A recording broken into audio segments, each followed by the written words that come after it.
ورحمة الله وبركاته. إن الحمد لله نحمده ونستعينه ونستغفره ونعوذ بالله من شرور أنفسنا ومن سيئات أعمالنا. من يهده الله فلا مضل له ومن يضلل فلا هادي له. وأشهد أن لا إله إلا الله وحده لا شريك له وأشهد أن محمدا عبده ورسوله صلى الله عليه وعلى آله وصحبه وسلم تسليما كثيرا. أما بعد. معزز حاضرین، یہ سوال و جواب بھی نشست ہے، اور سوال و جواب سے متعلق آپ کو یہ پتہ ہونا چاہیے کہ سوال دین سے متعلق ہو، انسان کے عمل سے متعلق ہو، اور ایسے سوالات ہوں جس سے کوئی فائدہ ہو.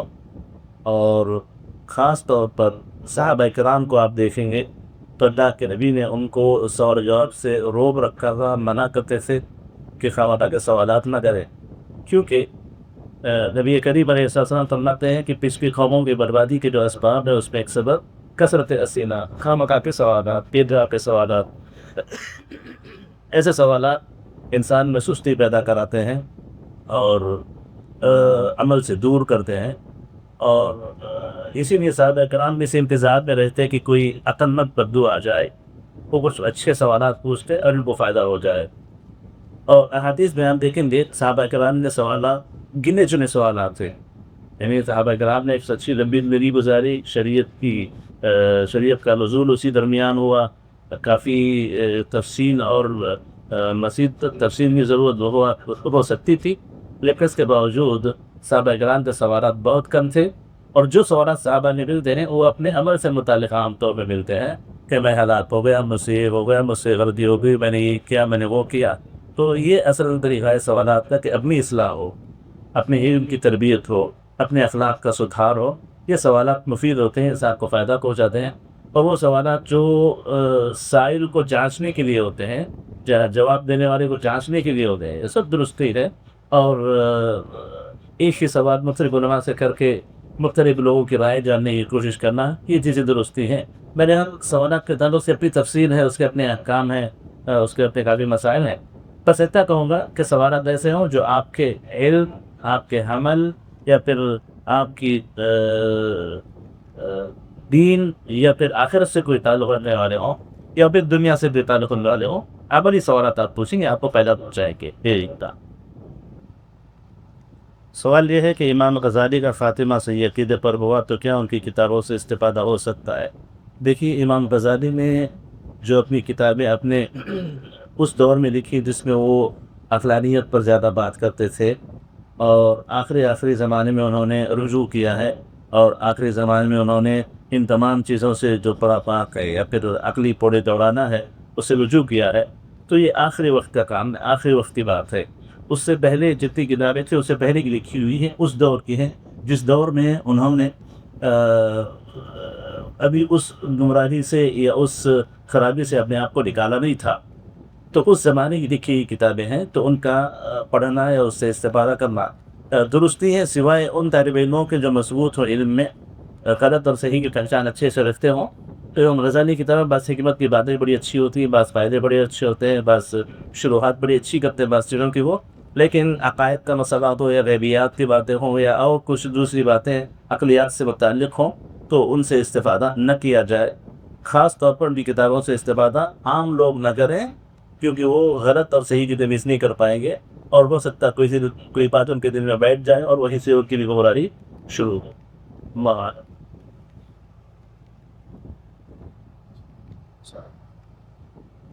السلام. ایک سوال ہے کہ جو شخص اللہ پر ایمان رکھتا ہے لیکن عقیدے میں خرابی ہو، تو اس کے اعمال قبول ہوں گے یا نہیں، اور اس کو جنت ملے گی یا نہیں.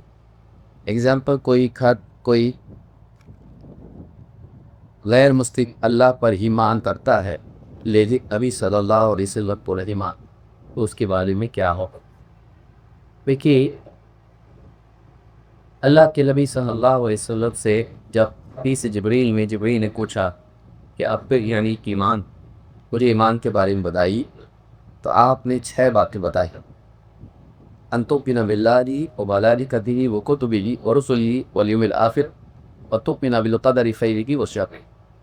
اس سے معلوم ہوتا ہے کہ ایک انسان کے لیے ایمان والا ہونے کے لیے ضروری ہے کہ وہ 6 باتوں کو مانتا ہو: اللہ پر ایمان، فرشتوں پر ایمان، کتابوں پر ایمان، رسولوں پر ایمان، آخرت کے دن پر ایمان اور تقدیر پر ایمان۔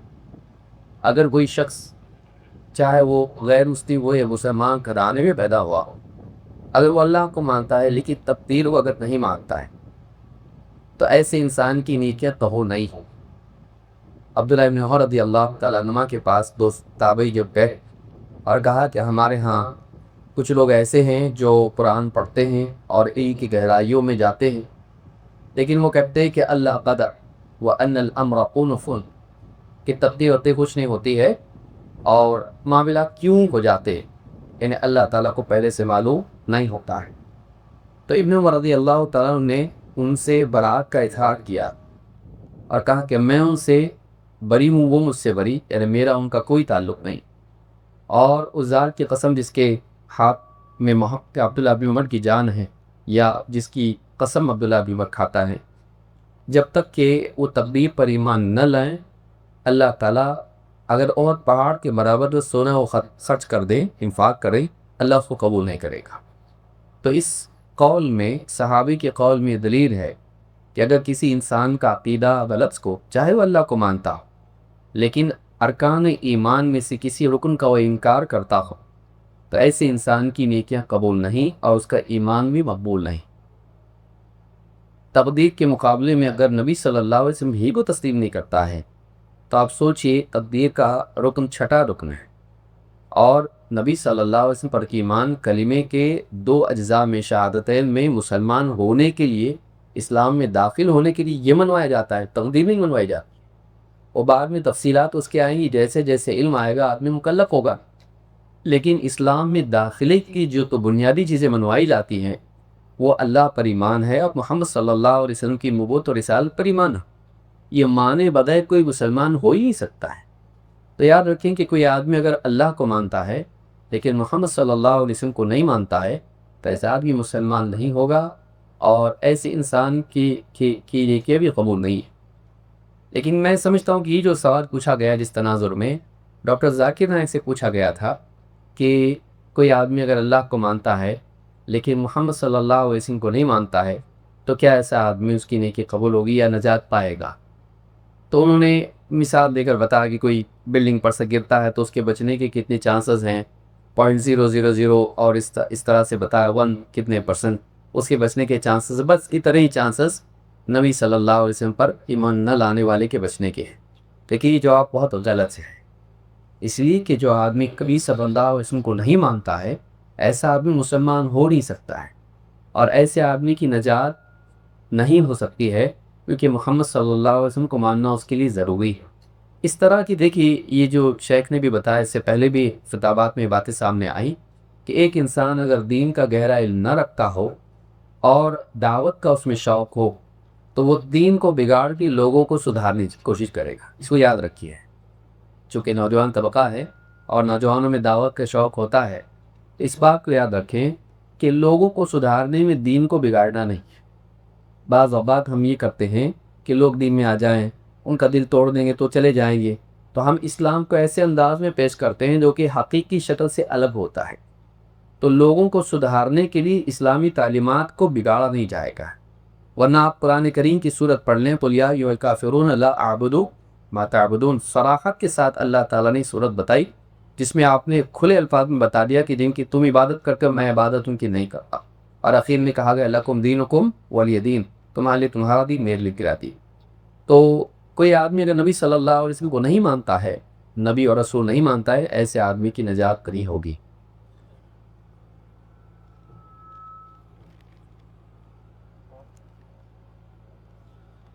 ایک سوال آیا ہے کہ دیوبندی اور جماعت اسلامی کا کیا عقیدہ غلط ہے یا منہج، نصاب دیتا سمجھائیں۔ دیکھیے، دیوبندی اور جماعت اسلامی کے دونوں ہندوستان کے مسلمان ہیں، اور عام طور پر ہندوستان کے مسلمانوں کا عقیدہ یا تو اشعری یا ماتریدی ہوتا ہے۔ عام طور پر مسلمانوں کا عقیدہ یہاں پر اشعری یا ماتریدی ہے۔ اہل حدیث صحیح عقیدے کے حامل ہیں۔ باقی یہ جماعتیں، چاہے آپ بریلویوں کو لیں، چاہے آپ دیوبندیوں کو لیں، چاہے جماعت اسلامی آپ کہیں، چاہے تبلیغی جماعت آپ کہیں، عام طور پر مسلمانوں کا عقیدہ اشعری اور ماتریدی ہے جو اسماء و صفات کی تروین یا انکار پر مبنی ہے۔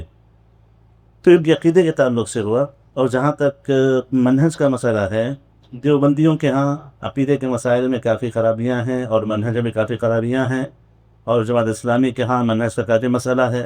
خاص طور پر وہ توحید کی اتنی اہمیت نہیں کرتے، بلکہ توحید کو توحید حاکمیت پہ رکھ کر کے بیان کرتے ہیں۔ توحید حاکمیت یعنی حکم اللہ کا چلے، ان الحکم الا للہ، اس قسم کی باتیں، اور ارکان اسلام کو بالکل ہلکا کر دیتے ہیں کہ یہ سب کیا ہیں، توحید حاکمیت کے لیے ٹریننگ کورسز ہیں، اور یہ کہتے ہیں کہ حدیث کا اتنا مقام و مرتبہ نہیں ہے، حدیث پر عمل کی اتنی اہمیت ان کے پاس نہیں ہوتی، نہ ان کی زندگیوں میں حدیث پر عمل ہوتا ہے، نہ حدیث کا ان کے ہاں اتنا مقام و مرتبہ ہوتا ہے۔ تو اس اعتبار سے کئی چیزیں ان کے پاس ہیں، اور عام طور پر جماعت اسلامی کے لوگوں میں اہل حدیثوں کو لے کر کے ایک سخت نفرت پائی جاتی ہے، سخت نفرت پائی جاتی ہے، اور وہ کوئی ایسا موقع نہیں چھوڑتے کہ جس میں اہل حدیثوں پر کوئی طعن کیا جائے، ان کو کوئی ٹانٹ کیا جائے یا ان کو کچھ برا بھلا کہا جائے۔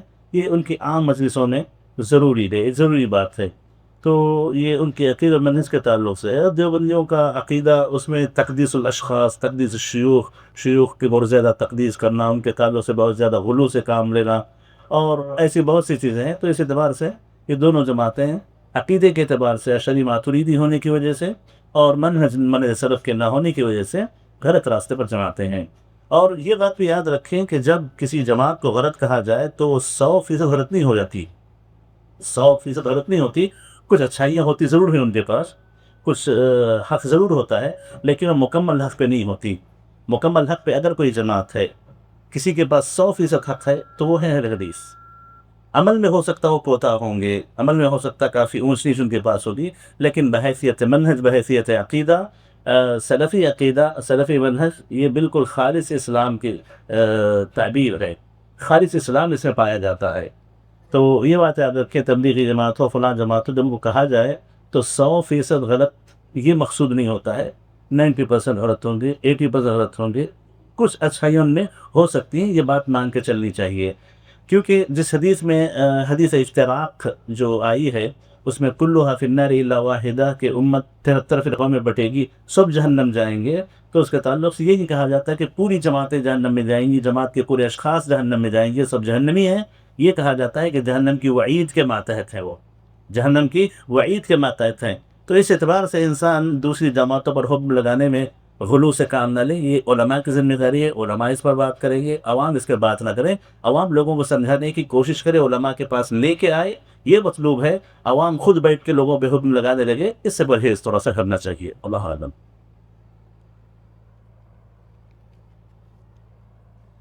في تزيد عليه، تعلق عليه شيء؟ ٹھیک، جیسے شیخ نے بھی بتایا کہ جو بھی جماعتیں ہیں ان پر عوام کو حکم نہیں لگانا چاہیے، اور ان میں چیزیں صحیح نہیں ہوتی۔ اس میں یہ مراد نہیں ہے کہ ہم صحیح چیزوں کو دیکھ کے ان میں چاہیں۔ بعض اوقات علماء کی نظروں کو لوگ اس طرح سے بھی استعمال کرتے ہیں کہ دیکھو انہوں نے کہا دونوں میں کچھ اچھائیاں ہیں، تو ٹھیک ہے، ان اچھائیوں کے لیے ان کے پاس جاتے ہیں۔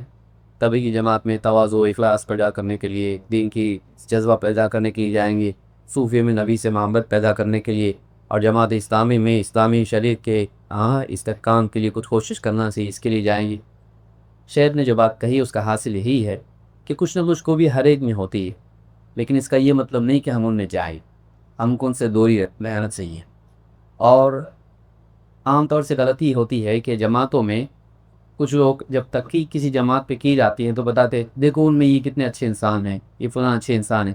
اچھے لوگ ہر جماعت میں ہوتے ہیں، دل کا اچھا ہونا یا مزاج کا، اخلاق کا اچھا ہونا، یہ کسی میں بھی ہو سکتا ہے۔ ہم یہ نہیں کہہ رہے کہ سب لوگ بالکل شیطان کی طرح ہیں، ہمارے اندر بھی اچھے لوگ ہوں گے، کچھ کمزور لوگ بھی ہوں گے۔ بگاڑ عملی اعتبار سے، اخلاقی اعتبار سے سبھی کے پاس ہوتا ہے، اور اچھے مزاج کے لوگ سب کے پاس ہوتے ہیں، لیکن پوری طرح جو حکم لگایا جاتا ہے وہ جماعت کے اصولوں کی بنیاد پر ہوتا ہے۔ اب کچھ لوگ اہل حدیث کے بارے میں بتاتے دیکھو فلاں اہل حدیث ہے، اس نے بزنس میں دھوکہ دیا، فلاں اہل حدیث ہے جو بیوی کی پٹائی کرتا ہے، فلاں حدیث ہے اہل حدیث ہے جو ایسا کرتا ہے۔ افراد کی انفرادی غلطیوں کو بتاتے ہو، پوری جماعت کو غلط نہیں بتایا جا سکتا ہے۔ تو ہم یہ نہیں کرتے ہیں کہ ایک کھلانا تبلیغی دیکھو اس نے ایسا کیا اس لیے پوری جماعت غلط سے، فلاں جماعت اسلامی کا SSB اس کی پوری جماعت غلط. ہم اس بنیاد پر ان کو غلط نہیں کرتے ہیں. ان کی جو آئیڈیالوجی ہے، ان کے جو اصول ہیں، اس کی بنیاد پر ان کو غلط کہا جاتا ہے. ہو سکتا ہے ان میں ایسے لوگ ہوں جو ان اصولوں کو جانتے ہی نہ ہوں، بولے بھالے سیدھے سادے محمد دین کی خدمت کے نام پہ اس میں جمع ہوئے ہوں، تو ایسا ہو سکتا ہے. لیکن جو ان کو غلط کہا جاتا ہے وہ ان کے اصولوں کی بنیاد پر، ان کی کتابوں میں، ان کے خطابات میں، اور عام طور سے جو لوگ اس کو مانتے ہیں اس کی بنیاد پر کہا جاتا ہے. تو یہ بھی یاد رکھیں، ایسا نہیں کہ مطلب ان میں بالکل ہی اچھائی نہیں ہے. کچھ نہ کچھ کو بھی تو ہر ایک میں ہوتی ہے، دیکھ کا جذبہ سب میں ہوتا ہے، اللہ اس کے رسول سے محبت ہوتی ہے. لیکن کیا ہے، نجات کے لیے کافی ہے. خوارج کے بارے میں اللہ کے نبی صلی اللہ علیہ وسلم نے فرمایا تھا، صحابہ سے کہا تھا، تم ان کی نمازوں کو دیکھ کر اپنی نمازوں کو کم سمجھو گے، ان کی عبادات کو دیکھ کر تم اپنی عبادات کو کم سمجھو گے، لیکن وہ دین سے ایسے نکل جائیں گے جیسے شکار تیر کے پار نکل جاتا ہے. تو یعنی دین کا جذبہ ہونا نجات کے لیے کافی نہیں ہے. جیسے انسان کے لیے منزل پر پہنچنے کا جذبہ ہونا کافی نہیں ہے، صحیح راستے کا چننا، اس پر لگاتار چلنا بھی ضروری ہے. ورنہ کون جنت میں نہیں جانا چاہتا؟ جنت میں سبھی جانا چاہتے ہیں. سوال اس میں یہ ہے کہ عقیدے کے متعلق سوال تھا کہ اگر ہم کسی انسان کا رد کرتے ہیں کہ فلاں شخص کا عقیدہ ٹھیک نہیں ہے، اس شخص کو مت سنو. مثال کے طور پر ڈاکٹر اسراف، جب ہم لوگوں کو بتاتے ہیں تو کہتے ہیں کہ تم لوگ کسی انسان کی غلطی کی وجہ سے اس شخص کا پورا رد کر دیتے ہیں. اس شخص کے نیک کام کو بھی تو دیکھنا چاہیے، اس کے اتنے دینی خدمات ہیں فلاں، تو ایسے لوگوں کو کس انداز میں جواب دیا جائے؟ دیکھیے، ڈاکٹر اسرار احمد عربوں کو بخشتے ہوں، سعودی عرب کے بارے میں یا عربوں کے بارے میں یا اہل حدیث کے بارے میں دیکھیے. عجیب بات یہ ہے کہ یہ آپ کو یہ سیلف کانٹرڈکشنز کو بولتے ہیں. جو لوگ اہل حدیث پر اعتراض کرتے ہیں کہ آپ لوگ لوگوں پر تنقید کرتے ہیں اور یہ صحیح نہیں، اس سے کچھ ہے، اب آپ کیا کر رہے ہیں؟ آپ بھی تو اہل حدیث پہ اعتراض کر رہے ہیں کہ ہم جو تنقید کرتے ہیں وہ کرنا صحیح نہیں ہے، تو آپ اہل حدیث پہ بھی تو تنقید کر رہے ہیں. تو جس چیز سے آپ روک رہے ہیں وہ تو آپ کر رہے ہیں. آپ کے نزدیک جو اہل حدیث کر رہے ہیں وہ صحیح ہے کیا؟ نہیں. تو آپ پھر ہم پہ تنقید کر رہے ہیں. تو اگر تنقید کرنا غلط ہوتا تو آپ نے ہم پہ تنقید نہیں کرنا چاہیے تھا. آپ نے بولنا چاہیے جو تنقید کر دے آپ کو وہ بھی صحیح، جو لوگ تنقید نہیں کرتے وہ بھی صحیح، آپ یہ بولتے. لیکن ہوتا یہ ہے کہ اہل حدیث پر لوگ تنقید کرتے ہیں، اس کو برا نہیں مانتے. اہل حدیث کے خلاف ڈاکٹر اسرار احمد نے کہا آج کی سب سے بدترین یعنی جماعت، جو فرقہ پرستی، سب سے زیادہ بدترین فرقہ پرستی جو ہے اہل حدیث میں. اب آپ ڈاکٹر اسرار احمد پہ تنقید نہیں کریں گے کہ انہوں نے اہل حدیث کو برا کہا، یا انہوں نے کہا ایک تقریر میں کہ اہل حدیث نے اللہ کو عرش پر قید کر لیا ہے، یہ انہوں نے اعلان سب کے سامنے کہا تھا. تو آپ ایک تو عقیدے میں یہ بگاڑ، دوسرا اہل حدیث پر سر عام سب کے سامنے تنقید. تو اکثر ہوتا یہ ہے کہ جماعت اسلامی کے لوگ یا اسی طرح سے ڈاکٹر اسرار احمد کو ماننے والے لوگ یا اسی طرح کے لوگ اہل حدیث کے بارے بھی کہتے ہیں کہ آپ لوگ دوسروں پر تنقید کرتے ہو، ان کے عقائد پر، ان کے منہج پر، ان کے مسائل پر. اور وہ لوگ کہتے ہیں کہ ایسا کرنا غلط ہے، ہم کو سب کو مل جل کے رہنا چاہیے. لیکن پرابلم یہ ہے کہ یہی لوگ سب سے زیادہ اہل حدیث پر تنقید کرنے والے ہوتے ہیں. اور آپ دیکھیں، ان کو خود دیکھ کے، ڈاکٹر اسرائیل کو دیکھیے یا دوسری جماعت اسلامی کے لوگوں کو دیکھیے، خاص کر کے سید ابوالعلا مودودی کو دیکھیے، یہ لوگ صحابہ کا تنقید کرنے کو نہیں رکتے ہیں. لیکن اگر ان کی بڑی شخصیت پر تنقید کی جائے تو پیٹ میں درد ہوتا ہے. اگر کوئی آدمی سید ابوالعلا مودودی پر تنقید کرے تو برا مانتے ہیں، لیکن وہی جب یہ کہتے ہیں کہ بس وہ تو انسان ہی تھے نا، صحابہ پر بھی تنقید کریں گے، حق بیانی کے نام پر اس صحابہ پر تنقید کرتے ہیں، حضرت معاویہ پر، حضرت عثمان پر اور دوسرے صحابہ پر. تو جب ان کی تنقید صحابہ پہ برداشت آپ لوگ کر لیتے ہو، تو آج آپ اہل حدیث کی تنقید کیوں برداشت نہیں کر سکتے؟ تو اہل حدیث کے لیے اس بات کی گنجائش ہے کہ تنقید کریں، اور یہ لازم ہے. اللہ کے نبی صلی اللہ علیہ وسلم نے بتایا تھا کہ اس امت میں بعد کے لوگ پہلوں کی طرح اجر پائیں گے، اور آپ نے ان کی صفات میں بتایا کیا کریں گے وہ لوگ.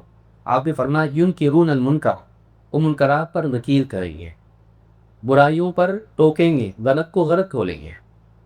جیسے میں نے حدیث کہی شروع میں ذکر کی تھی اپنے خطاب میں، وَقُلِ الْحَقَّ وَلَوْ كَانَ مُرًّا، کہ وَلَوْ عَلَى نَفْسِكَ، کہ تو یعنی حق بات بیان کر چاہے وہ کڑوا ہو ایک حدیث میں، اور ایک میں کہ چاہے تیرے خلاف ہی کیوں نہ ہو.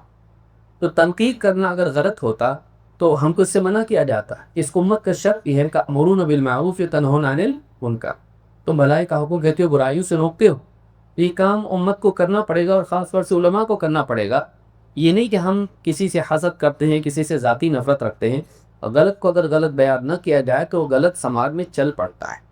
اس کے لیے اس کو بتانا ضروری ہوتا ہے. تو کسی ایک انسان کی خوبیاں اور اس کے عیوب، اگر اس میں اچھائیاں کچھ ہیں، اس نے اچھے کام کچھ کیے ہیں، تو کیا اس پر تنقید نہ کی جائے؟ سوچیے آپ، تو دنیا میں کوئی آدمی ایسا ایک بتا دیجیے جس نے ایک دن کام اچھا نہ کیا، تو پھر کسی بھی کوئی تنقید نہیں کرے گا. تو پھر منع کس کو کریں گے؟ غلط کس کو نہیں کیا؟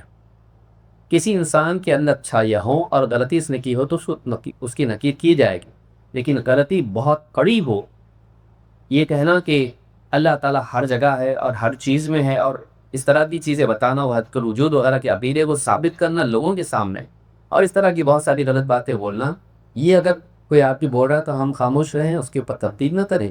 ایک کفریہ عقیدہ بیان کیا جا رہا ہے، اس کو ہم غلط نہ کہیں.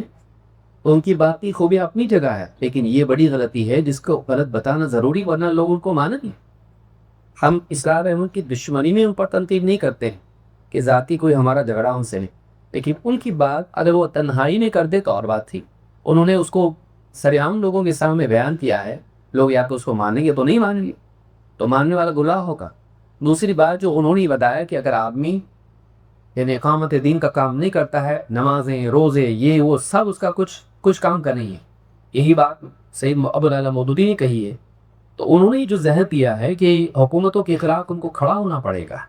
اس کی وجہ سے آج ہمارے نوجوان جیلوں میں بیٹھے ہوئے ہیں. اور اسرار احمد کے بیٹے کہاں ہیں؟ جیلوں میں ہیں. کوئی ایک بیٹا ان کا جیل میں ہے؟ نہیں، وہ اپنے بزنس میں لگے ہوئے ہیں. انہوں نے اپنے بیٹوں کو، ابو العلا مودودی کے بیٹے نے خود گواہی دی ہے کہ ہمارے ابو نے ہم کو ہمیشہ سے ان چیزوں سے دوری رکھا. بیٹے کی گواہی ہے. کبھی آنے تک نہیں دیتے تھے جماعت اسلامی کی میٹنگز میں. تو باپ اپنی اولاد کا تو کریئر بنا رہا ہے، پورے قوم کے نوجوانوں کا کریئر برباد کر رہا ہے، ان کو جیلوں میں ٹھونس رہا ہے. ایسے جتنے بھی لوگ ہیں، ان کی اولاد کبھی اس طرح کی چیزوں میں آگے نہیں ہوتی ہے. اور قوم کا جو نوجوان ہے، ان کی کریئر برباد کرنے میں اس طرح کے مقررین کا ہاتھ ہے. اسرار احمد پر تنقید صرف عقیدے کی وجہ سے نہیں ہے، ان کی اس غلط تعلیم کی وجہ سے مسلمانوں کا نام خراب ہوا، اور کس غلط تعلیم کی وجہ سے مسلمان جیلوں میں بیٹھے ہوئے نوجوان. تو کیا ہم نہ بولیں ان کے بارے میں کچھ بھی؟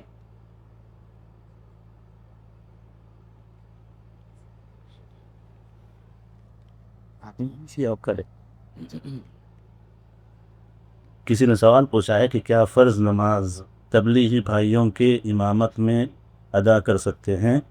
جواب صرف ہاں یا نہ میں دیجیے. دیکھیے، سوال کا انداز یہ درست نہیں ہے کہ آپ جواب دینے والے کو جواب کی قریب دلائیں یا اس کو طریقہ بتائیں کیا جواب دینا چاہیے.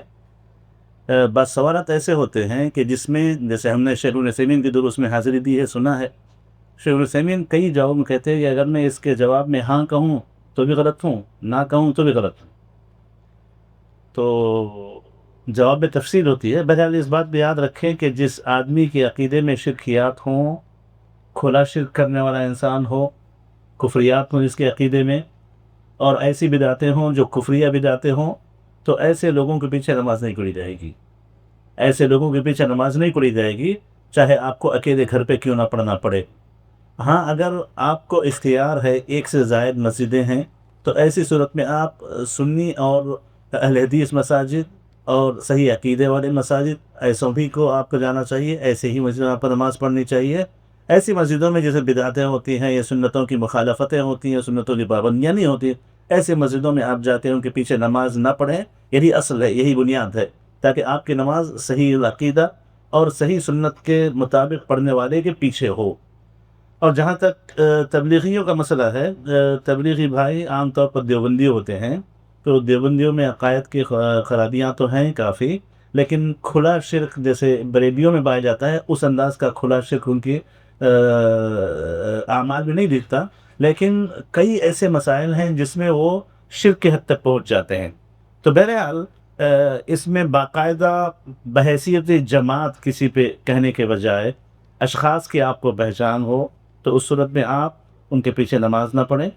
اور اگر اشخاص کی آپ کو پہچان نہ ہو، کسی سفر پہ ہوں، کسی اجنبی جگہ پر ہوں، بس مسجد دکھائی دیتی ہے اور کوئی قبر سے پاک ہے، اور کوئی ایسی ظاہری طور پہ چیزیں نہیں ہیں جس سے شرک کا کوئی شائبہ مل سکتا ہو، تو آپ چراہ چلتے نماز پڑھ لیں، اس میں کوئی حرج نہیں ہے. لیکن جہاں پہ آپ رہتے ہیں وہاں کے عام طور پر عقائد کا، ان کے اخلاق کا، یا پھر جن لوگوں کی دعوت تفسیر آپ کو پتہ ہو، اس میں اگر شرک وغیرہ پایا جاتا ہے تو آپ ایسوں کے پیچھے نماز نہ پڑھیں. یہ یاد رکھیں کہ نماز کا پڑھنا نہ پڑھنا یہ آپ کا ایک واجبی فریضہ ہے اسلام کا، باجماعت نماز ادا کرنا. اور ان کے پیچھے نماز نہ پڑھنے کی دو وجہ ہوتی ہیں. ایک تو یہ کہ اپنی نماز کی حفاظت ہو، اور دوسرا ان پر انکار ہو، ان سے برات کا اظہار ہو. تو ان دونوں چیزوں کو سامنے رکھتے ہوئے آپ کریں گے. اور اس بات کا بھی آپ خیال رکھیں کہ جہاں پر کوئی مسجد نہ ہو، صرف ایسی مسجد ہو جس میں کوئی بدعتی نماز پڑھانا ہو، شرکیہ عقائد تک وہ نہ پہنچا ہوا ہو، آپ کی جماعت چھوٹ سکتی ہے. تو ایسی حالت میں آپ جو جیسے رفع دین نہیں کرتا ہے مثال کے طور پہ، یا پھر نماز کے بعد دعا کر لیتا ہے مثال کے طور پہ، آپ کے پاس سوائے اس میں کوئی اور مسجد نہیں ہے، تو ایسی صورت آپ اس کے پیچھے نماز پڑھ لیں، بشرطے کہ نماز اول وقت میں ہو رہی ہو اور کوئی شرکی عقائد وہاں پہ نہ ہو، مسجد میں قبر کا ہو، تو انشاءاللہ آپ کو وہاں کے پڑھنے میں کوئی حرج نہیں ہے. لیکن اگر مسجدوں کا اختیار آپ کو حاصل ہے، اہل حدیث مساجد بھی ہیں، تو آپ ایسی مسجدوں میں نہیں جانے پڑیں گے، چاہے وہ بدعتیں ہلکی بھی کیوں نہ ہو، ہلکی بھی کیوں نہ ہو، وہ اس جگہ جاتے آپ نماز نہیں پڑھیں گے. برائے تفصیل ہے، اپنے اپنے لوکل جو علماء ہوتے ہیں ان سے جا کر کے اس کو دریافت کریں، پوچھیں، وہ حالات کو بہتر سمجھتے ہیں، مسجدوں کو جانتے ہیں، اماموں کا کافی علم ان کو ہوتا ہے، وہ بہتر آپ کو جواب دے سکتے ہیں. اللہ اعلم. یہاں سوال یہ ہے کہ ایران اسرائیل وار کیا عقیدے سے جڑا ہے؟ اس میں یہ نہیں کہا گیا کہ ہاں اور نہ میں جواب دیجیے، صرف تفصیل کا موضوع میرے پاس ہے. دیکھیے، سب سے پہلی بات تو اسرائیل میں ایران پر یا ایران نے اسرائیل پر کس لیے حملہ نہیں کیا ہے کہ وہ مسلمان ہیں یا وہ مسلمان نہیں ہیں. ان کا اپنا ایک جھگڑا ہے، امریکہ کا ان کا ایک اپنا جھگڑا ہے. تو امریکہ نے بھی اس لیے حملہ نہیں کیا کہ تم لوگ مسلمان ہو، ورنہ وہ قریب کے دوسرے ملکوں پہ حملہ کرتے. ان کا اصل مسئلہ یہ ہے کہ ان کا کہنا ہے کہ ان کے پاس یعنی ایز اے نیوکلیئر ویپنس ہیں، آگے کا پروگرام اس طرح سے کرنے کا ہے، اور اس کو بنیاد بنا کر سچا جھوٹا جو بھی معاملہ ہے بیس ہوا ہے. صرف مسلمان ہوتے اراد اس سے تو سارے مسلمانوں کا حملہ کرتے ہو. اگرچہ مسلمانوں کی دشمنی کفار کے ہاں معروف چیز ہے، لیکن اس وار کا وہ سیناریو وہ نہیں ہے. تو اس کو یہ کہنا کہ کیا یہ عقیدے سے جڑا ہے، تو یہ عقیدے سے، اب سوال بھی جو لکھا ہوا ہے جدا ہے یا جڑا ہے، مطلب پوچھنے والا کیا پوچھنا چاہ رہے ہیں. تو عقیدے سے اگر یہ جڑا ہوا ہے، عقیدے سے جڑا ہوا نہیں ہے، یہ عقیدے سے جڑا ہوا نہیں. دوسری بات اس میں ضمن کئی باتیں اور آ جاتی ہے.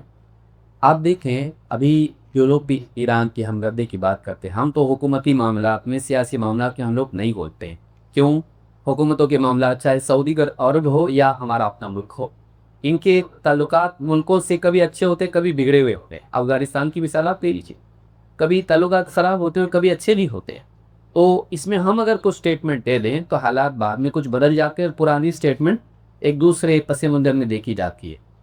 لیکن یہاں چونکہ شیعہ کا معاملہ ہے، میں یہ کہوں گا کہ اب دیکھیں، اب جو لوگ یہ کہہ رہے ہیں کہ فلسطین میں ایسا ہوا، غزہ میں ایسا ہوا، ایران فلسطین کے لیے اور غزہ کے لیے لڑ رہا ہے.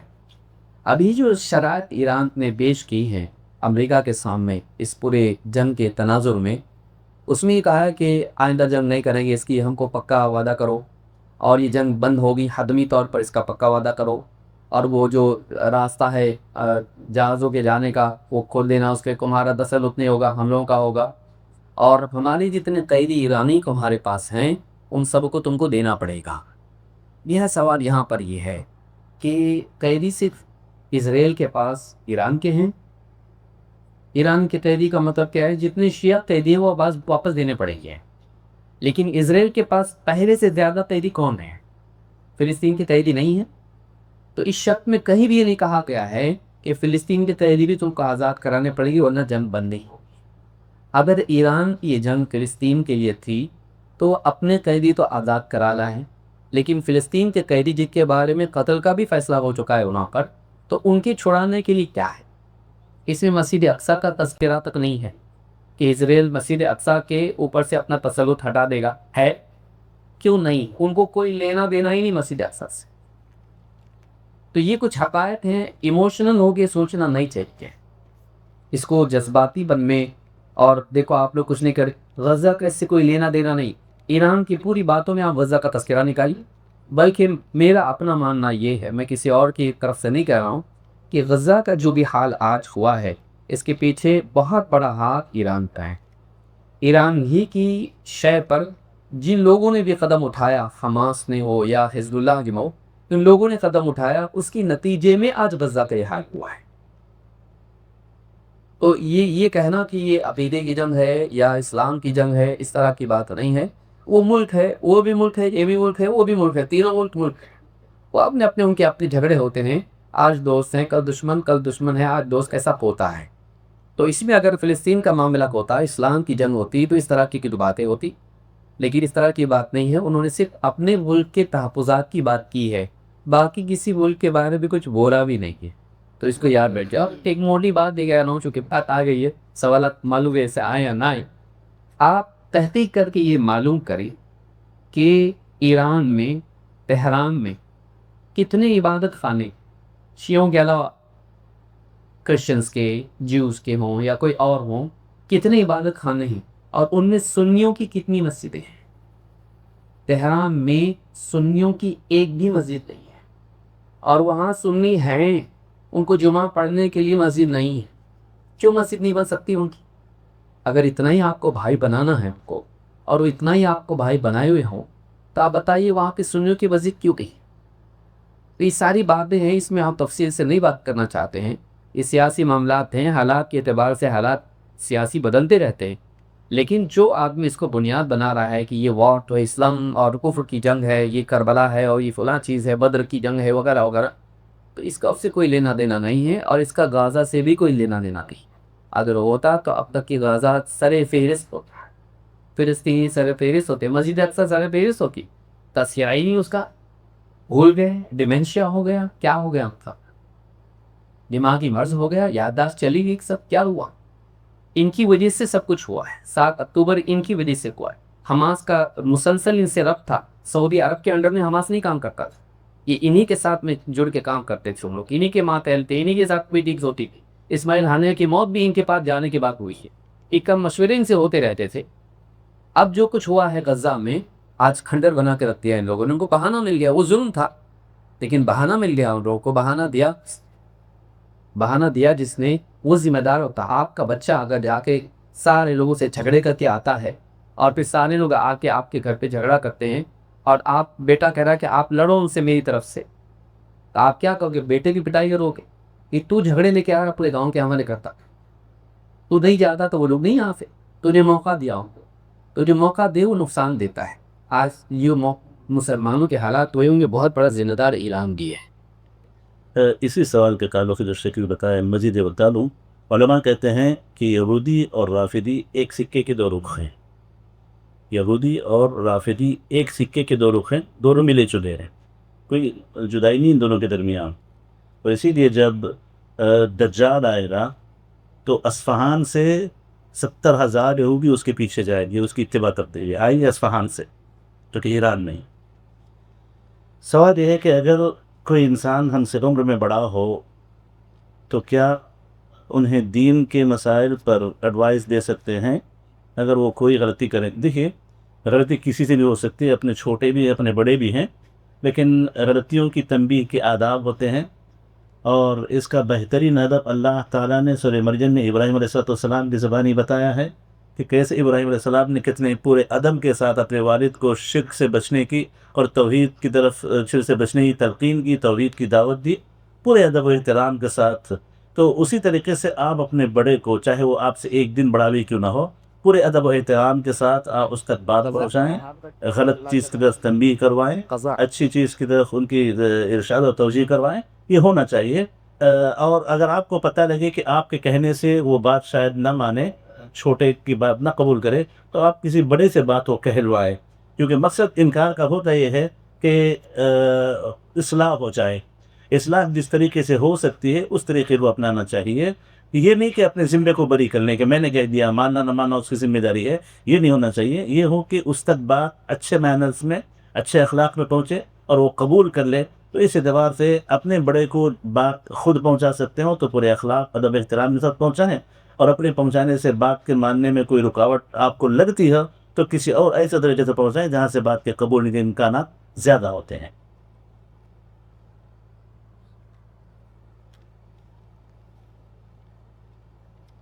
سوال نے کہ earning through social media is حلال ان واٹ ویز، یعنی سوشل میڈیا کے ذریعے سے کمانا حلال ہے یا نہیں، اور اگر ہے تو کس طریقے سے. جہاں تک کہ ہم جانتے ہیں سوشل میڈیا میں جیسے یوٹیوب وغیرہ کے ویڈیو پر ارننگ ہوتی ہے، اس میں ہمارا اپنا اختیار نہیں ہوتا ہے کہ ہم جو کمائیں گے وہ کس بنیاد پر کمائیں گے. یعنی مثال کے طور پر اگر اس میں ایڈورٹیزمنٹ آتے ہیں تو جو بھی ایڈز اس میں آتے ہیں اس پر ہم کو پیسہ ملتا ہے، لیکن کیا وہ ایڈز ہمارے اختیار میں ہیں؟ سودی بھی ہو سکتا ہے، ناچ گانے کے ہو سکتے ہیں، یا اس طرح کی کوئی بھی چیز، شراب بھی ہو سکتی ہے، یا کچھ بھی ہو سکتا ہے. تو اگر ہمارا اس میں اختیار نہ ہو تو ایسی صورت میں وہ کمائی ہمارے جائز نہیں ہوگی. تو جو ایڈز غیر شرعی چیزوں کے لیے ہوں یا غیر شرعی طریقے پر ہوں، اگر اس کا ہم لوگ کما رہے ہیں تو یہ مناسب نہیں ہے. اس میں سوال ہے کہ some Muslim content creators use music in their video, is their earning حلال؟ کچھ کانٹینٹ کریٹر یعنی جو یوٹیوب وغیرہ پر ویڈیو ڈالتے ہیں، یہ اپنی ویڈیوز میں میوزک استعمال کرتے ہیں.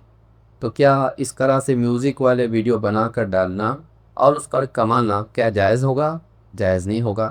فی نفسی کی میوزک اگر حلال نہیں ہے، حرام ہے، اس میوزک پر اگر اس کو پیسہ مل رہا ہے تو جائز کی. لیکن اگر وہ کما رہا ہے، مثال کے طور پر کسی کی دکان ہے اور جوتے کی دکان ہے اور مال میں دکان ہے اور اس میں میوزک بھی لگی ہوئی ہے، تو پیسہ آدمی میوزک کا نہیں دے رہا ہے، جوتے کا دے رہا ہے. تو جوتا اس کے بھی جائز ہوگا بیچنا، لیکن وہ گناہگار ہوگا اس میوزک کی وجہ سے. لیکن فی نفسی ہی آپ کا کانٹینٹ اس میں میوزک ہے اور اس کانٹینٹ کے اوپر آپ کو پیسہ مل رہا ہے، تو ظاہر بات ہے کہ آپ نے اس سے کمائی، یہ مناسب نہیں ہے. کسی سے کچھ ریلز بنا لے، ریلز علماء کے کلچر کا بیانات کے پیچھے بھی میوزک کا ہے سائڈ میں سے. یعنی یہ بھی ایک سوال ہے، اور یہ واقعی مطلب مناسب بھی ہے موقع کے اعتبار سے. کہ کچھ لوگ کیا کرتے ہیں، اور اب اس میں بہت کم جواب ہوگا، اس میں کیا کرتے ہیں، علماء کے ویڈیوز کٹ کرتے ہیں اور اس میں پیچھے میوزک ڈالتے ہیں. کچھ تو واقعی میوزک ڈالتے ہیں اور کچھ لوگ ہیں گنگنانے کی آوازیں اس کے پیچھے ڈالتے ہیں، اس کو ایموشنل بنانے کے لیے. جیسے فلمیں ہوگی تو ویسا علماء کی بھی تو ہونا چاہیے. تو اس طرح سے جذبات بھڑکانے کے لیے کبھی ماں کے بارے میں خدمت کا بتا رہے ہیں، یا آخرت کا بتا رہے ہیں، یا بے عملی کے بارے میں بتا رہے ہیں، تو پیچھے سے کچھ نہ کچھ طرح سے ڈھا لیں گے جس سے جذبات تازہ ہو جائے انسان کے، اس کو ایک ایموشنل ٹچ اس کو دیتے ہیں. یہ ٹھیک نہیں. اس طریقے سے آپ جس امیجن کریں، جتنے بھی علماء کے خطابات ہوتے ہیں، خطبہ ہو یا خطبہ سے وہ خطبہ تو نہیں، بیان ہو رہا ہو اور پیچھے 4-5 لوگ کھڑے ہو کے اس طرح سے کر رہے ہو اور امام عالم کوئی بیان کہہ رہا ہو، جسٹ آپ امیجن کریں کیا ہوگا. آج نہیں کر رہے ہیں، کل کو وہ بھی کرنے کو کم نہیں کریں گے. عوام کو اگر چھوٹ دی جائے تو عوام اگر اس کو مطلب تھوڑی سی چھوٹ دیں بہت زیادہ کرنے لگ جاتی ہے، اور یہ ہم میڈیا میں دیکھ رہے ہیں. یہ ٹھیک نہیں ہے. اسی طرح سے یہ کہ لوگ کیا کرتے ہیں آج کل، یعنی کہیں سے ویڈیو کوئی عالم کا لے لیا، کٹ کر دیا اور اس کے اوپر اپنی طرف سے بھڑکاؤ عنوان دے دیتے ہیں. فلاں کی حقیقت دکھا دی، فلاں کی اوقات دکھا دی، اور بعض اوقات کوئی سیاسی بات جو اس میں ہوتی ہے حکومت کے خلاف اس کو بھڑکانے کی بات بنا کے پیش کیا جاتا ہے. تو آپ کا جو عنوان ہے یہ بھی ایسا نہیں ہونا چاہیے جس کے عالم نے اجازت نہ. وہ بولنا کچھ چاہ رہا ہے، اب مان لیجیے کسی عالم نے کوئی بات لکھ دی یا کوئی بول دی بات، بیان میں آپ نے کسی غلطی کی طرف اشارہ کر دیا، آپ کسی دوسرے آدمی کا نام رکھ کے وہاں پہ بتا رہے کہ انہوں نے اس کے جواب میں کہا ہے، جبکہ اس چیز ذہن میں اس کی بات تھی بھی نہیں. وہ ایک سماج کی برائی کو تنقید کر رہا، نہیں ہے کہ اس کا نام لے کر تو بول رہا ہے. تو لوگ اپنے طور پر جو تصرف کرتے ہیں یہ جائز نہیں. یہ عالم کی طرف سے جو کر رہے ہیں، نمائندگی کر کے جو کر رہے ہیں، ٹھیک نہیں ہے، مناسب نہیں. یا اسی طرح سے آج کل جو ہے، یعنی عالم کی تصویر، اور کل تو ویڈیو بھی ہونے والا ہے، عالم کی تصویر اے آئی سے جنریٹ کر لیتے، کیونکہ عالم کے اتنے اچھے خوبصورت فوٹو ان کو نہیں ملتے. تو اب کیا کرتے ہیں، ان کے حساب سے ان کے فریم میں بیٹھنے والا فوٹو عالم کا جو ہے اے آئی سے بنوا لیتے ہیں. اگر مسکراتا فوٹو نہ ملا تو مسکراتا ہوا، غصے والا فوٹو، جیسا بنانا چاہے. ایک آپ اس کو دے دو فوٹو اس کی، جیسا غصے والا بنا دو، بلانے شیخ کا، شیخ سدیس کا ایک دم غصے والا فوٹو کہاں سے ملے گا؟ آپ اس کے لیے ان کو غصہ دلانا پڑے گا. لیکن آپ اے آئی کے ذریعے سے ایسا کچھ بھی بنا سکتے ہیں. اور اب ایسا جھوٹا فوٹو لگا رہے ہیں اور ویڈیو اس کا بنا رہے ہیں، یہ سب چیزیں جھوٹ ہیں. یہ صحیح نہیں، یہ نہیں کرنا چاہیے.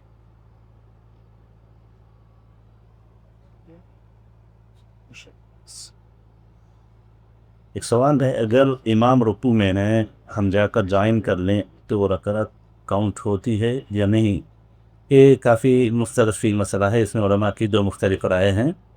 اکثر علماء اس بات کے قائل ہیں، اہل حدیث علماء، کہ امام کے رکعت کے پا لینے سے آپ اگر امام کے رکوع میں جا کے مل جائے اس کے اٹھنے سے پہلے تو رکعت کو آپ کو دہرانا پڑے گا۔ اس پر بھی کئی عربی علماء کے فتاویٰ ہیں، اور کئی عربی علماء اس پر بھی فتویٰ رکھتے ہیں کہ اگر آپ کو امام حالت رکوع میں مل جائے اور آپ اگر اس کو پالے رکوع میں چلے جائیں آپ، تو اس صورت میں آپ کی رکعت کاؤنٹ ہو جاتی ہے۔ تو اس میں جس کو زیادہ، جس پر اطمینان لگے وہ اس پہ عمل کر لے، مسئلہ حل کا ہے انشاءاللہ تعالی۔ لیکن جو زیادہ صحیح قول ہے انشاءاللہ وہ یہی ہے کہ اگر آپ کو حالت رکوع میں امام کی اقتداء مل جاتی ہے تو آپ کی رکعت کاؤنٹ ہو جائے گی۔ یہ ایک ایکسیپشنل کیس ہے، یہ ایک خاص استثناء ہے، اس میں انشاءاللہ تعالی سورہ فاتحہ کے پڑھنے نہ پڑھنے کا مسئلہ نہیں آئے گا۔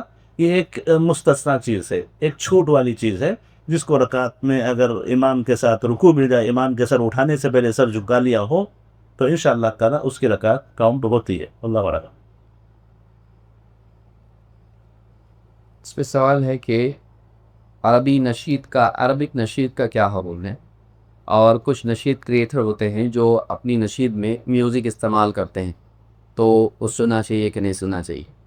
آپ کو قرآن سننے کے لیے وقت ہے، آپ نشید وغیرہ سن رہے ہیں، اور نشید دین کا حصہ نہیں، یہ ایک غلطی۔ دیکھیے دو غلطیاں ہیں اس میں، ایک کو نشید میں میوزک ہے، یہ غلطی الگ ہے، تو میوزک اسلام میں جائز نہیں۔ اب نعمان علی خان کو دلیل نہیں مل رہی ہے اس کی، تو کوئی جا کے بتا دے کہ میوزک کے حرام ہونے کی دلیلیں ہیں۔ ایسا بنا کے پیش کر دیا کہ نہیں چلتا ہے اور قرآن میں اس کا ذکر نہیں ہے اور کچھ اس بارے میں نہیں آیا ہے، بس ایک تعبیر اور ہے، یہ سب علم کی کمی یا خیانت کا نتیجہ ہے۔ میوزک حرام ہے، صاف طور سے میوزک حرام ہے، اور حدیثوں میں اس کی حرمت کے بارے میں کئی باتیں آئی ہے۔ دوسرا یہ کہ نشید کوئی دینی چیز نہیں۔ آج کے دور میں ایک یہ بھی ہو گیا کہ اپنے اس میں کیا رہتا ہے، ایک تو قرآن کی تلاوت رہتی، دوسرا نشید رہتا، اور دینی اعتبار سے جیسے تلاوت اور قرأت ہے ویسے نشید بھی ہوتی ہے، یہ اعتقاد غلط ہے۔ ہاں کوئی انسان اگر کچھ اچھے اشعار ہیں، بچے ہیں بڑے ہیں، اگر اس کو کوئی ترنم میں پڑھ لے شعر کو، اس میں کوئی برائی نہیں ہے، خصوصاً اگر اس میں اچھے معانی ہو، علم کی کوئی بات ہو۔ ہمیشہ سے علماء عقیدے کی کتابیں، فقہ کی، اخلاق کی کتابیں، بلکہ اصول کی کتابیں بھی، ان کو بھی اشعار میں منظومات اس طرح کے بناتے رہیں، تو اس میں کوئی خرابی نہیں، بلکہ ایک اچھی چیز ہے۔ اور حدیث میں بھی آیا کہ بعض اشعار حکمت ہوتے ہیں، تو اس میں کوئی خرابی نہیں، بلکہ ایک اچھی چیز ہے۔ لیکن جو نشید جو ہوتے ہیں وہ جذباتی قسم کے ہوتے ہیں، اور اس طرح کی نشید کبھی اپنی توبہ کا نشید ہوگا، کبھی اسلام کی خوبیوں پہ نشید ہوگا، اس طرح کا ہوگا، اور اس میں یعنی الفاظ کی معنویت سے زیادہ اس کے پیچھے جو بھی ہوتا ہے وہ زیادہ ہوگا، اور بعض اوقات اس میں میوزک بھی آ جاتی۔ اچھا میوزک میں کیا ہو گیا ہے، لوگوں نے کہا کہ ڈھول تاشا تو منع ہے اور بانسری وغیرہ تو منع ہے، لیکن ہم ایک کام کرتے ہیں، اس کو کمپیوٹرائز میوزک ویسی بناتے ہیں، یا مشینوں کے ذریعے سے ہی جو ہے کمپیوٹر پہ ہی ڈھول کی بھی آواز آ رہی، دف کی آواز آ رہی، یا اس طرح سے فلوٹ کی آواز آ رہی، بانسری کی آواز آ رہی۔ یہ بھی صحیح نہیں، کوئی بانسری آئی نہیں ہے ہی نہیں یہاں پہ، یہ مشین سے ہم آواز بنا رہے ہیں، آواز تو وہی ہے۔ تو آپ صرف مطلب اس کا انسٹرومنٹ اگر استعمال نہیں کر رہے ہیں تو کیا ہوا، آپ کر بھی تو وہی رہے۔ اب اس میں اور ایک قدم آگے بڑھ گئے، ٹھیک ہے ہم مشین بھی استعمال نہیں کریں گے، ہم منہ سے وہ ساری آواز نکالیں گے، تو ڈھول کی آواز بھی منہ سے، بانسری کی آواز بھی منہ سے، اور ساری آوازیں منہ سے نکال رہے ہیں، تو یہ ساری چیزیں غلط ہیں اور یہ نہیں ہونا چاہیے۔ آپ قرآن کریم کو سنیں، لیکن قرآن کے بارے میں بھی ایک بڑی مصیبت یہ ہے کہ آج کل قرآن کے قاری کم اور سنگر زیادہ ہو گئے ہیں۔ قرآن کے پڑھنے کا انداز ایسا نہیں ہونا چاہیے کہ وہ کوئی گانا پڑھتا ہے، کوئی گانا گا رہا ہے۔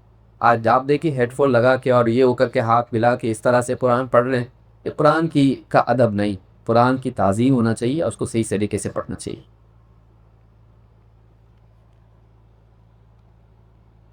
سوال یہ ہے کہ کیا خزا کٹنگ کرنا جائز ہے؟ آج کل ایسی کٹنگ عام ہو گئی ہے، بچے سے لے کر بڑوں تک، بعض عالم نے بھی یہ کٹنگ کی ہے اور بعض مسجدوں کے امام بھی ہیں۔ قضا کہتے ہیں سر کے بعض حصے کو موڑنا، بعض حصے کو ایسے ہی چھوڑ دینا، جیسے یہاں پہ اس طرح چلا دیا، ادھر پورا چھوڑ دیا، ادھر چھوڑ دیا، ادھر کاٹ دیا، تو سر کے بعض حصے کو مونڈا کر کے بعض حصوں کے بالوں کو ایسے ہی چھوڑ دینا قضا کہلاتا ہے۔ تو اگر کوئی ایسا کرتا ہے کہ مکمل استوا چلا رہے ایک طرف سر کے کسی بھی حصے نے، باقی حصے کو چھوڑ دے، یہ شرعاً صراحتاً حرام ہے۔ اب مسئلہ یہ ہے کہ بعض لوگ مکمل مونتے نہیں ہے، یہاں پر صرف ایک نمبر کا وہ جو مشین چلا لیتے ہیں، یہاں پہ بال کافی لمبے ہوتے ہیں۔ یہ جو فرق ہے جو قضاء میں قریب قریب تک پہنچ سکتا ہے، تو اس کے تعلق سے علماء نے یہی کہا ہے کہ اگر فرق 19-20 کا ہو تو مسئلہ نہیں ہے، جیسے یہاں تھوڑے چھوٹے اس سے اور تھوڑے بڑے، یہاں تھوڑے بڑے لیول دکھائی دیتا ہے، بہت فرق یہاں کے اور یہاں کے بالوں میں نہیں ہے، تو بھی سے کوئی حرج نہیں ہے۔ لیکن یہاں اور یہاں کے بالوں میں اتنا فرق ہوتا ہے، جیسے ملٹری کٹنگ، جیسے مثال کے طور پر یہاں پر بالکل باریک رکھیں اور سر میں بالکل گھنے بال رکھیں، اس میں قضاء کی ایک شکل ہو سکتی ہے، اور میں نے یہ کہا ہے کہ قضاء کی شکل ہو سکتی ہے، تو اس سے پرہیز کرنا چاہیے، اس سے بچنا چاہیے۔ بال سر کے ایک ساتھ رکھیں، ایک ساتھ کاٹیں، یہی طریقہ صحیح ہے۔ بال سر کے ایک ساتھ رکھیں یا ایک ساتھ کاٹیں، یہ طریقہ سے اسی کو کرنا چاہیے۔ اور اگر کوئی عالم کرتے ہیں تو عالم کا عمل میں حجت نہیں ہے ہمارے لیے، اسے سمجھائیں، ہو سکتا ہے وہ بھی غلط فہمی کا شکار ہو، توفیق اللہ کی طرف سے ہوتی ہے۔ اور کسی کا غلط عمل آپ کے لیے نہ دلیل ہے اور نہ اس پر عائب لگائیں، آپ اس کو سمجھائیں، نصیحت کریں، خیر خواہی کریں اس کی، یہ آپ کا فرض ہے، نہ کہ اس کی تشہیر کریں، اس کو برا بھلا کہیں یا اس کے تعلق سے اس کو بدنام کرتے بنیں، یہ طریقہ صحیح طریقہ نہیں ہے۔ اللہ اعلم۔ سوال ہے کہ فوٹو ویڈیوگرافی کا کیا حکم ہے، یعنی ویڈیو بنانا اس کا کیا حکم ہے؟ ویڈیو کے تعلق سے علماء میں اختلاف میں، علماء کا ایک گروہ وہ ہے، جو کہ ایک جماعت وہ ہے جو کہتی ہے کہ سرے سے ویڈیوگرافی حرام ہے، اور تصویر کی جو حدیث سے آئی ہیں وہ اسی کے بارے میں ہیں۔ دوسرا علماء کی جماعت ایک ایسی ہے جن کا کہنا ہے کہ نہیں، جن میں شیخ ابن عثیمین وغیرہ بھی ہے اور بہت سارے علماء بھی ہیں اس میں، ان کا کہنا یہ ہے کہ ویڈیو بنانا یہ اس تصویر کے حکم میں نہیں آتا ہے، اس لیے کہ یہ موجود کو یہ اس کو لے رہا ہے اور ڈیجیٹل میں اس کو کنورٹ کر رہا ہے، ایک کاغذ پر، کپڑے پر یا دیوار پر نہیں آ رہا ہے۔ تو یہ جو اس طرح سے ویڈیو بنایا جا رہا ہے، شیخ ابن عثیمین وغیرہ نے کہا کہ یہ اس تصویر کے حکم میں آتا کی نہیں جس کی حرمت ہے۔ بعض دوسرے علماء کہتے ہیں کہ ہاں آتا ہے۔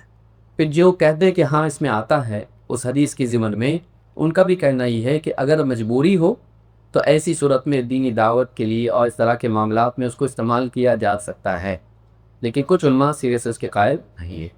تو کل ملا کی بات یہ ہے کہ یہ جو ویڈیوگرافی ہے، چاہے موبائل کے ذریعے سے ہو یا کیمرہ کے ذریعے سے ہو، جو ڈیجیٹل ویڈیو بنتے ہیں، یہ ان کے اوپر حرمت کا حکم نہیں لگتا ہے، خاص کر کے اس دور میں جس میں اہل باطل یعنی غلط باتیں عام کر رہے ہیں، ایسے وہ اپنے میڈیا میں مسلمانوں کی صحیح معلومات نوجوانوں کے لیے، خواتین کے لیے، علماء کے خطابات وغیرہ اگر نشر کیے جاتے ہیں تو اس میں نہ صرف یہ کہ کوئی حرج نہیں ہے بلکہ اس کی وقت کی ضرورت بھی ہے۔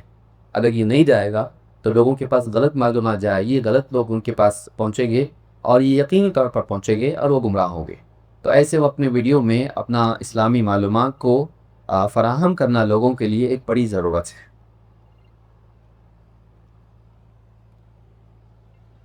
جمع بین الصلاتین مقامی لوگوں کو کیوں پڑھایا جاتا ہے؟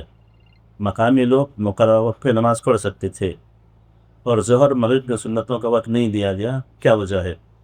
دیکھیے، جمع بین الصلاتین یہ مسافروں کے لیے ہے، اور اسی طریقے سے وقت ضرورت کسی جگہ رہنے والے ساکن انسان بھی وقت ضرورت چاہوں گا تو کر سکتے ہیں انشاءاللہ تعالیٰ، کیونکہ اللہ کے نبی سے ثابت ہے کہ اللہ کے نبی نے بغیر کسی خوف کے، بغیر کسی بارش کے، بغیر کسی سفر کے ایک مرتبہ جمع بین الصلاتین کی۔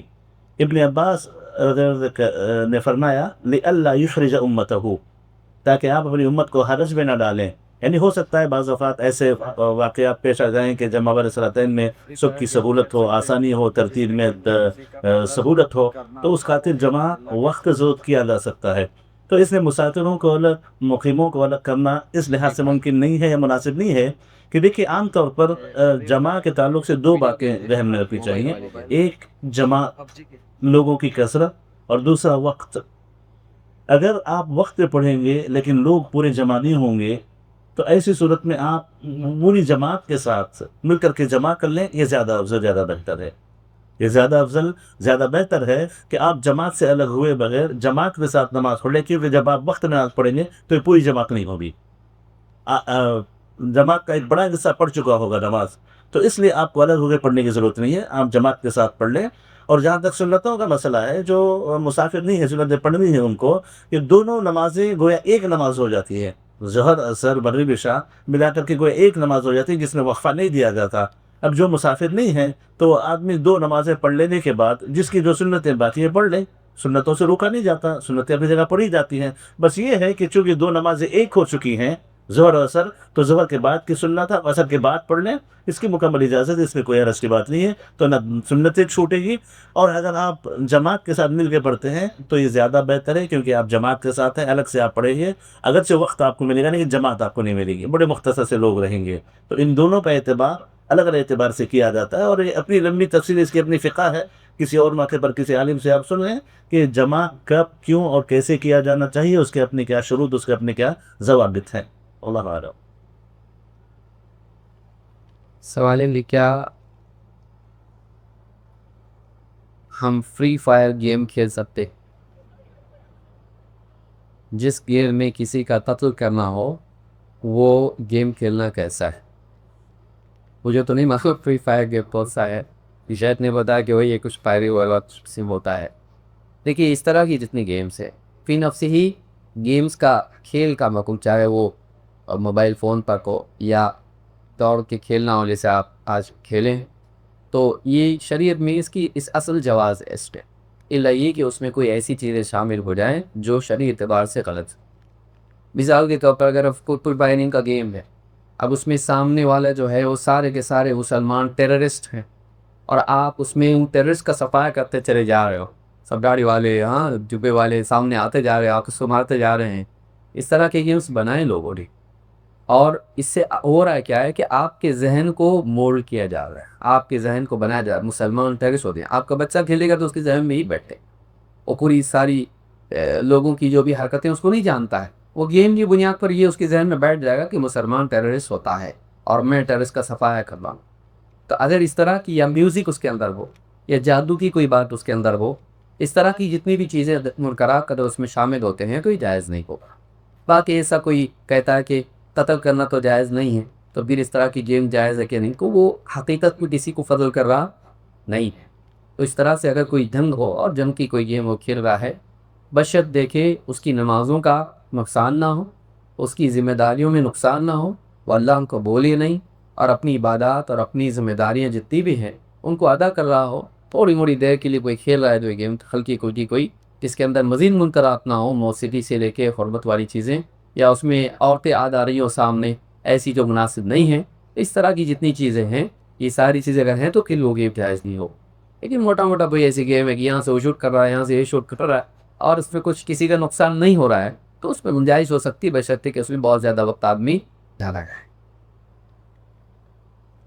خصوصاً ایسے گیمز ہو جس میں بچوں کے لیے سیکھنے کا کوئی موقع ملتا ہو، تو ایسی گیمز کی گنجائش ہو سکتی ہے جس سے کوئی ان کی صلاحیت بہتر بنتی ہو، تو اس پہ گنجائش ہو سکتی، کیلکولیشنس وغیرہ ہیں، ایسی طرح سے کنٹرول ہے، ہاتھ کا کنٹرول ہے، دماغ کنٹرول ہے، اس طرح سے کچھ سجیسٹ کی ہوئی کچھ گیمز ہو تو گنجائش ہو سکتی ہے۔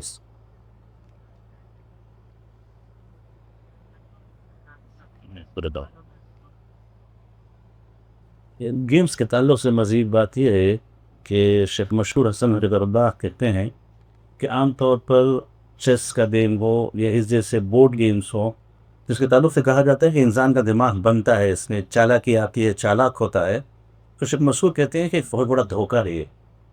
جتنا وقت جتنا دماغ لگا کے گیم کھیلے گا، اگر اتنا وقت اتنا دماغ کسی اور چیز میں لگا تو شاید کوئی چیز بنا دے، کوئی انوینشن کر دے، وہ ہو سکتا۔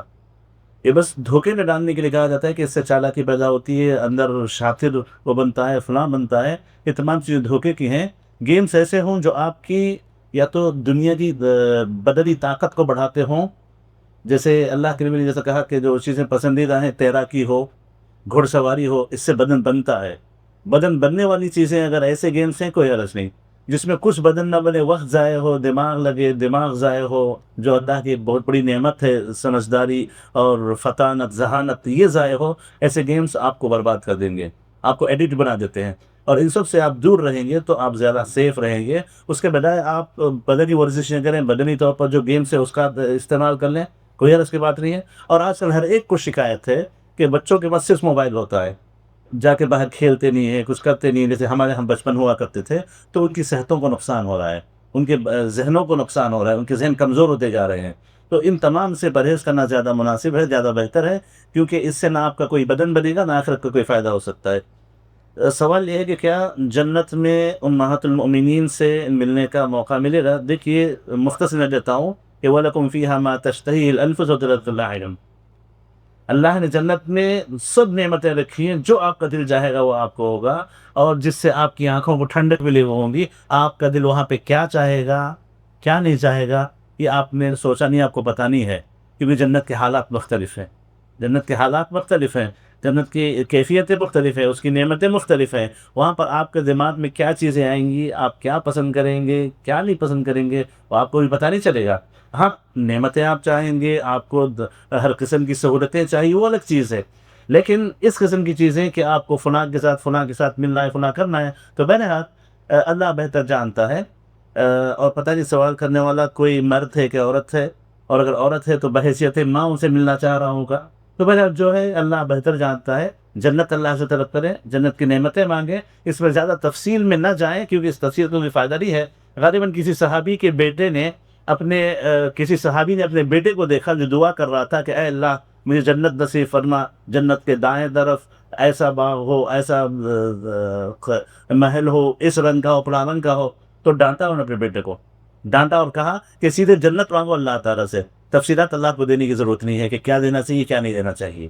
اللہ اعلم.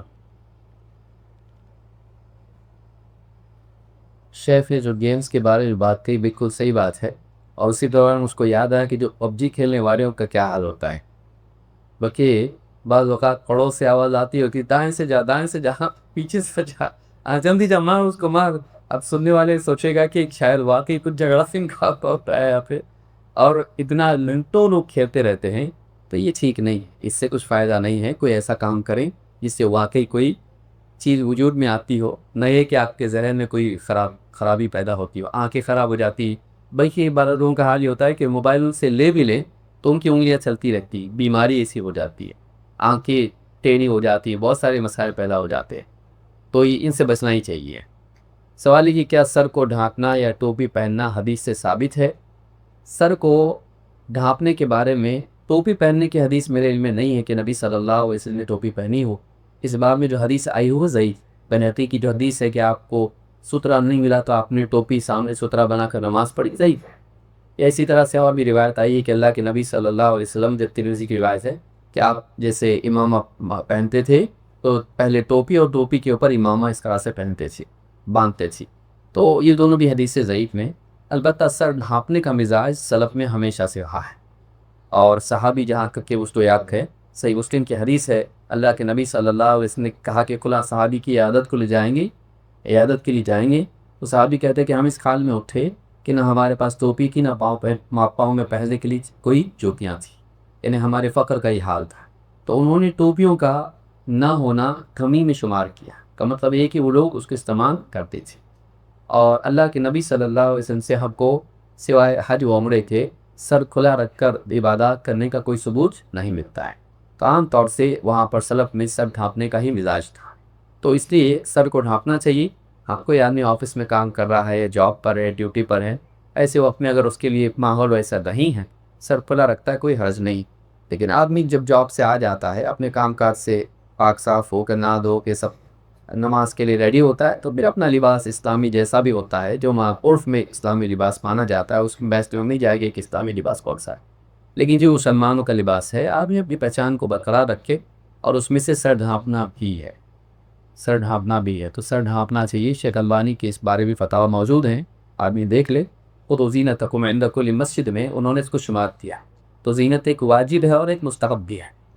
تو یہ سطر کا ڈھانپنا ہے، واجب زینت ہے، عبادت کے وقت میں اس کو ڈھانپنا چاہیے جو چھپانے کی جگہ ہے. لیکن اسی کے ساتھ ساتھ ایک زینت ہے جو مستحب ہے. تو اللہ تعالیٰ اس کو پسند کرتا ہے کہ بندہ یعنی اللہ کے لیے زینت اختیار کرے. اسی میں سے سر کا ڈھانپنا بھی ہمیشہ سے سلب میں زینت شمار ہوتا آیا ہے، اس کی کمی کو کمی مانتے تھے. تو کوشش کرنا چاہیے.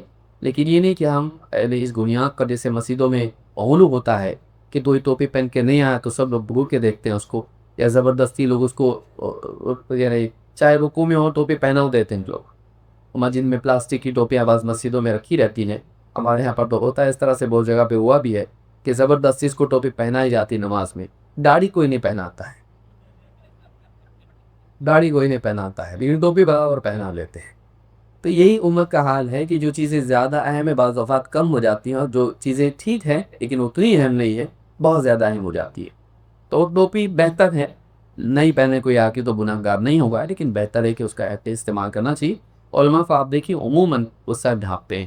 سلف میں بھی آپ دیکھیں گے، آج بھی بڑے بڑے جتنے علماء ہیں آپ کو کوئی بھی اس طرح سے نہیں ملے گا. عام طور سے علماء انہیں سر ڈھانپتے ہیں. تو آپ کو کوشش کرنا چاہیے جتنا ہو سکتا ہے. بارک اللہ فیکم و جزاکم اللہ خیرہ.